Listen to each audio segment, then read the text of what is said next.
Hello দর্শক মন্ডলী, আসসালামু আলাইকুম। আমি দেশ ও বিদেশের মানুষ এবং বাংলাদেশের মানুষ সবাইকে আমার পক্ষ থেকে সালাম জানালাম, আসসালামু আলাইকুম। তবে একটা কথা লিখি, আগামীকাল সকালে থেকে ঈদ হবে। যারা যারা মাঠে যাবেন এবং মাঠে নামাজ পড়বেন, তারা তারা একজন আরেকজনকে মাঠে নামাজ পড়ে কোলাকুলি করবেন, নামাজ শেষে কোলাকুলি করবেন। এবং নামাজের শেষে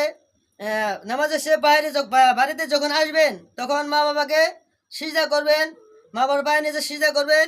এটা হলো উত্তম।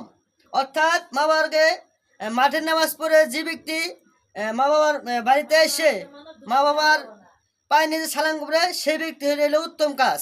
এটা হলো মানুষের ধর্ম, মুসলমানের ধর্ম। আর যে ব্যক্তি মা বাবার পায়ে নিজে সালাম করবে না, সেটা কিন্তু ঠিক না ভাই। আসলে কি মাঠের নামাজ পড়ে এসে মা বাবাকে সালাম করা নাকি, এটা হলো মুসলমানের অর্থ, নিয়ম। আমি আগামীকাল ঈদের দিকে দর্শকবাসী আমিও খুব খুশি, আর অন্য অন্য মানুষও খুব খুশি হয়েছেন। তবে একটা কথা বলে যাই, কিন্তু বেধরি করবেন না।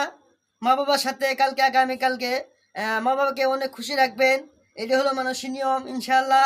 যাই হোক, মার মনে ঈদের দিন দুঃখ দিবেন না। আর ঈদের দিন যদি মা বাবাকে দুঃখ দেন, তাহলে আখিরাতে তোমরা পাবেন না।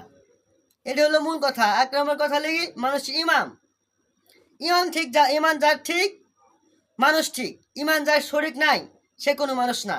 ইনশাল্লাহ আমি বারবার বলছি যে মাঠের নামাজের পরে আপনার নামাজে পরে একজন আর একজনের হাতে মাঠের নামাজের ভিতরে কুলাগালি করবেন, নিয়ম।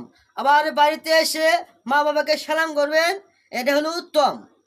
আর যারা করবেন না তারা কিন্তু মানুষ না, তারা কিন্তু শেয়ার আমাকে করবেন না। যারা করবেন না তারা আমাকে শেয়ার করবেন না, ইনশাল্লাহ। ঠিক আছে, এই বলে আমার কথা কথা শেষ করলাম। আসসালামু আলাইকুম।